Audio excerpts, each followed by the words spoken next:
You know, a city can feel like a living thing. It's got a pulse, a rhythm, but it also has its dark spots, you know? The places where the music just stops. On a misty Friday night here in Portland, a college kid named Evan Brooks stepped out of a party, out of the light, and into one of those dark spots. He was just trying to get home.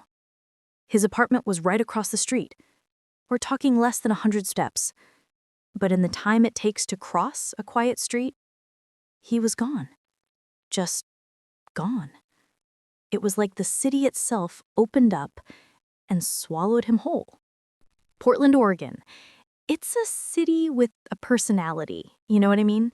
It's all about the roses, the microbrews, the coffee that costs more than a decent lunch. You've got these amazing, fiercely independent bookstores that just smell like heaven. It's this place kind of tucked between the mountains and the ocean, a magnet for hikers and artists and people just trying to find their own way. The unofficial motto is Keep Portland Weird, and honestly, they do a pretty good job of it.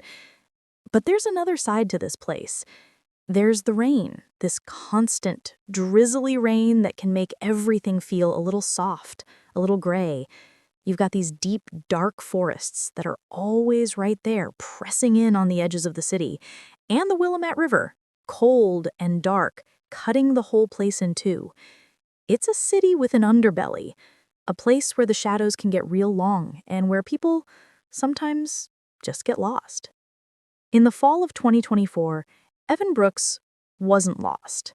For the first time in his life, he felt like he was exactly where he was supposed to be. Evan was 20, a sophomore over at Portland State, and he was absolutely loving it. He was the kind of kid who just seemed to fit the whole Pacific Northwest vibe. He was on the quiet side, but he had this quick, dry sense of humor that would just sneak up on you and make you laugh. He was smart, a computer science major who could see the world in lines of code. But his real passion was the outdoors. You give that kid a weekend and he was gone, hiking the trails in Forest Park, driving out to the gorge with this old, beat-up camera he always had around his neck, just trying to get the perfect shot of the fog hanging in the treetops. He didn't have a huge group of friends, but the ones he had were solid, and they'd tell you he was the most loyal, steady guy you could ever meet. And more than anything, he was a good son and a great big brother. His family, the Brooks, they lived down in a suburb of San Diego. His mom, Sarah, was a teacher, and his dad, Mark, was an engineer. Just a really close family. The kind of family that actually ate dinner together and went on road trips and just genuinely liked being around each other. Evan was their oldest, their thoughtful, quiet boy. He had a younger sister, Chloe, who just thought he was the coolest person on the planet. When Evan decided to go to college 1,000 miles away in Portland, it was tough on them, but man, were they proud. He was chasing his own dream, and a city that just seemed made for him. They'd talk on the phone every couple of days, just the usual stuff, you know? How were classes, what was going on with his friends, what was the latest trail he'd found. There was never, ever a hint of trouble, not a single cloud in the sky of his life. The night he disappeared was a Friday, October 25th. Midterms had just ended. You could feel this collective sigh of relief all over the student neighborhoods in Southeast Portland. The air was cool, damp, the kind of night where the clouds hang low and reflect the city lights back at you. A friend of a friend was having a party. It was in one of those old, charming, but kind of run-down craftsman houses they have all over that part of town. It was a totally standard college party. You know the scene. Music thumping from a cheap speaker, red Solo cups everywhere, and the air just thick with the smell of spilled beer and 100 different conversations all happening at once. Evan wasn't a huge party animal, but he went with his roommate, a guy named Jake. He had a couple of beers, chatted with some people, but mostly just hung back and took it all in. He was always more comfortable on the edge of the crowd. Around 1:30 in the morning, Evan figured he'd had enough. He was tired and he wanted to get up early for a trail run. He found Jake in the kitchen, which was packed. "Hey man, I'm gonna head out," he yelled over the music. "You good to get home?" Jake was deep in some conversation and just gave him a wave. "Yeah, dude, I'll probably crash here for a bit. See you in the morning."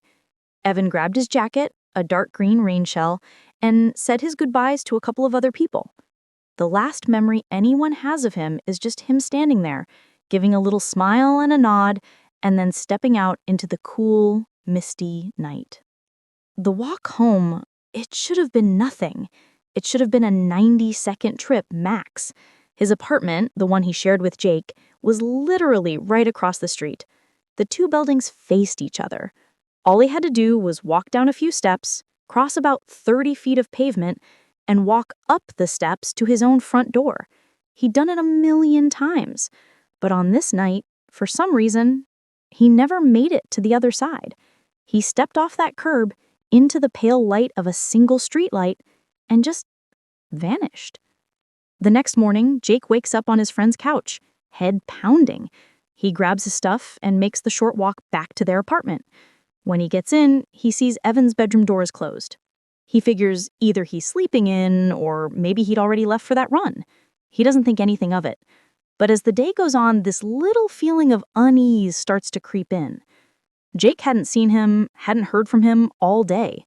His running shoes were still by the door. And when Jake finally pushes his door open, he sees the bed. It's perfectly made. He hadn't slept in it. Now Jake starts to get worried. He calls Evan's phone. Straight to voicemail. He shoots him a text. "Dude, where are you?" Nothing. He starts calling his friends. Nobody's seen him since he walked out of that party. The casual worry starts turning into that cold, sharp fear that sits in the pit of your stomach. By that evening, after calling Evan's phone probably 50 times, Jake knew. He knew something was really, really wrong. He made the call. He called Sarah and Mark Brooks in San Diego, the phone call that is every parent's single worst nightmare. The first few hours after someone goes missing, the cops call them the golden hours. That's when the trail is the freshest, when you've got the best shot at finding them. The Portland Police Bureau gets the call, and a couple of patrol officers head over to Evan's apartment. Pretty soon, the case gets kicked up to the division detective, to a guy named Miles Corrigan.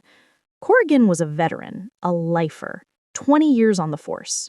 He was a Portland guy, born and raised, and he'd seen it all.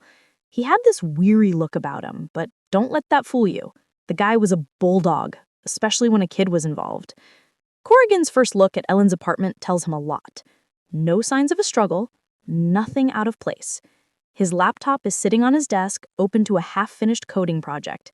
His wallet is on his nightstand with his ID, his bank cards, and about $40 in cash. Car keys are in a bowl by the door. This wasn't a kid who planned on going anywhere. He left for a 90-second walk home. He was coming right back. This wasn't a kid who ran away. Detective Corrigan knew it there and then. He knew he was looking at foul play. The investigation starts to fan out, like ripples in a pond, from that one impossible spot where he disappeared. Corrigan and his team start by talking to every single person who was at that party. The story is the same from everyone. Evan was fine. He hadn't had much to drink. He didn't get into any arguments. He just left. They canvassed the whole neighborhood, knocking on every single door, asking people if they saw or heard anything weird between 1:30 and 2 in the morning. A couple people remember the noise from the party, but nobody heard a scream, nobody saw a fight. The night was just a normal Friday night. The tech guys start their own search, looking for Evan's digital ghost. They get a warrant for his cell phone records. The data shows his phone at the party, and then, at 1:37 a.m., it just goes dark. It either got turned off, smashed, or the battery died. It never pings another tower, ever. His social media? Silent. His bank accounts? Untouched. His whole digital life just came to a dead stop, same as his real one. By now, Sarah and Mark Brooks are in Portland. They look like they haven't slept in days, just walking through a nightmare. They're in a world they don't understand, a world of police stations and reporters, and a city full of strangers. Sarah, who'd spent her whole life making kids feel safe, is now in the most unsafe place you can imagine, that terrible limbo of not knowing. And Mark, an engineer who fixes problems for a living, is facing a problem so cruel and illogical that he's just completely helpless. They do a press conference. Their voices are shaking as they beg for someone, anyone to help find their son. And a picture of Evan, a smiling, happy picture from a hiking trip, is suddenly everywhere. It's on the news, on telephone poles, in coffee shop windows. The whole city of Portland is now on the lookout. The story of the vanished student is just so terrifying because it's so simple. How does a person just disappear off a quiet street? The search for Evan was huge. Cops, search and rescue volunteers, regular people who just wanted to help. Hundreds of them fanned out across the city. They searched every inch of that neighborhood. Backyards, alleys, under porches, you name it. They brought in the cadaver dogs, and those dogs searched all the nearby parks, including the huge wild Mount Tabor Park. Nothing.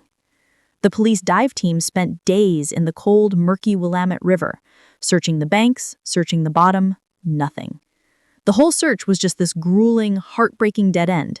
It was like he really had been swallowed by the city without leaving a single trace. The days turn into weeks. With no body, no evidence, Detective Corrigan has to start looking at every possible theory, no matter how crazy it sounds. Each one is just its own little path to heartbreak. First, you've got your random act of violence. Portland's a great city, but it's got its problems. There's a big homeless population. There's drug addiction. Is it possible Evan just ran into the wrong person? A mugging that went bad? It's plausible. The problem is there's no evidence. A violent struggle, even a quick one, leaves something behind. A drop of blood, a torn piece of clothing, something. They went over that street with a fine-tooth comb. Nothing. And if it was a robbery, what did they do with him? It's one thing to rob a guy. It's a whole other level of crazy to abduct him and make his body disappear so completely. That takes a kind of criminal mind you don't usually see in a random street mugging. Second theory, a targeted attack. This is where they had to get personal. They dug into every corner of Evan's life, looking for a secret, a motive, a hidden enemy. They read his emails, his texts, his private messages. They talked to his ex-girlfriends, his high school friends, his professors. They were looking for anything. A drug debt, a gambling problem, a secret affair, a fight. And they found absolutely nothing. Evan Brooks was, as one detective put it, a squeaky clean kid. He was a good student, he wasn't in any trouble, and nobody had a bad word to say about him. The more they learned about him, the less sense any of it made. He was the least likely victim you could ever imagine. Then there's the third theory, the one the police always have to check out. He just walked away. Did Evan have some kind of mental health crisis nobody knew about? Was he just so stressed out that he decided to disappear and start a new life? His family just couldn't accept it. It went against everything they knew about their son. And the evidence didn't really support it either. When you run away, you take your wallet, your phone, your money. You don't leave it all sitting in your room. So they looked into it, but that theory went to the bottom of the list pretty quick. Which leaves the fourth possibility, and honestly, the most terrifying one, a planned abduction. This theory says that someone was waiting for him, that as he stepped off that curb, a car or a van just pulled up and they grabbed him. Fast and quiet. Before he even knew what was happening, it fits the facts of how he just vanished in an instant. But it also opens up this whole new can of worms. Who would target Evan Brooks? And why? Was it a mistake? Did they think he was someone else? Or was there a predator out there, just hunting, who saw a kid walking home alone and decided, that's the one? It's a possibility so dark and so random that it's almost too much to think about. But, as every other road led to a dead end, it's the one that started to seem the most likely. The weeks bleed into months. The national media moves on to the next tragedy. The search teams get called off. But the case, officially, is never closed. It just goes cold. It becomes this thick file on Detective Corrigan's desk that he pulls out on quiet nights, just staring at that smiling picture of Evan Brooks, haunted by the question he could never answer. And for the Brooks family, life just becomes this live-in hell. They're trapped in what psychologists call ambiguous loss. It's this torture where you can't get closure. You can't really mourn because there's always this tiny, flickering ember of hope that maybe, just maybe, he's still alive somewhere. But you can't live either because your life is just frozen on that one horrible night. They become their own private investigators, running a Find Evan Brooks Facebook page, chasing down every crazy internet rumor, every psychic's vision. They're just a family lost at sea, with no land in sight. Years go by. Portland moves on. New students rent Evan's old apartment. Detective Corrigan retires, and the unsolved case of Evan Brooks is this permanent scar on his career. The case file gets handed down to a new detective, becoming a piece of precinct legend. Sarah and Mark Brooks get older, the grief just carving new lines into their faces. They start a foundation in Evan's name, helping other families of missing people. They're determined to make sure their son isn't forgotten. Then, 6 years after Evan vanished, in the summer of 2030, a phone rings in the cold case unit at the Portland Police Bureau. The guy on the line, his name is Marcus. He's a recovering addict, and he says he has something to say. He tells the detective that back in 2024, he was homeless, living in his car, and he was parked just a block away from that party. He says he was high and just terrified of the cops, so he never came forward.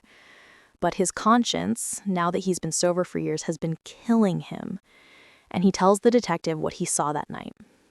He was in his car, trying to sleep, when he heard the sound of a van door sliding open. He looks up and he sees this dark, windowless cargo van idling by the curb, right across from the party.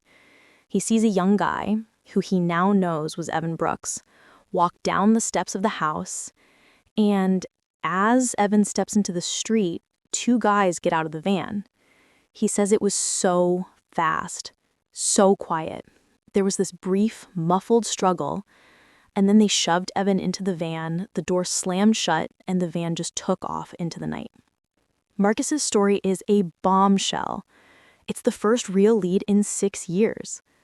The new detective on the case, a sharp, tech-savvy woman named Isabella Rossi, knows that the story from an ex-addict 6 years later is gonna be tough. But it's a start. It confirms their worst fears: abduction. Rossi and her team pull the massive case file. They start looking at everything again, but now they're looking for a dark cargo van. They go back to the original neighborhood canvas reports, and there it is, a single line buried in an old report. An elderly woman who'd mentioned seeing an unfamiliar dark van parked on the street for a couple of days before the disappearance. At the time, they dismissed it. Now, it was huge. But the real breakthrough came from technology.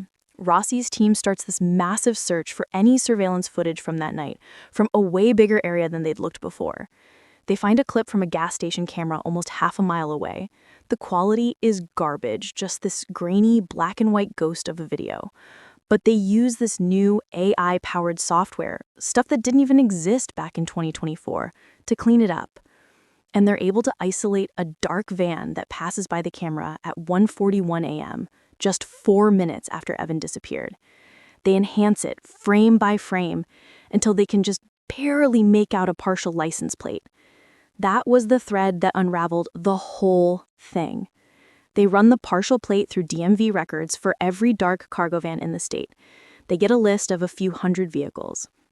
They start the long, slow work of checking out every single owner. And on that list, they find a name that makes their blood cold: Richard Gable, a 50-year-old contractor who lived out in a rural area. A background check shows he has a sealed juvenile record for a sexual assault, and he was a person of interest in the disappearance of another young man in a different state years ago. He'd never even been on their radar. Rossi's team puts Gable under surveillance. They get a warrant to secretly put a GPS tracker on his van. And they get his DNA from a cigarette butt he tossed. They don't have any of Evan's DNA, but they want his on file. They build their case slow and steady.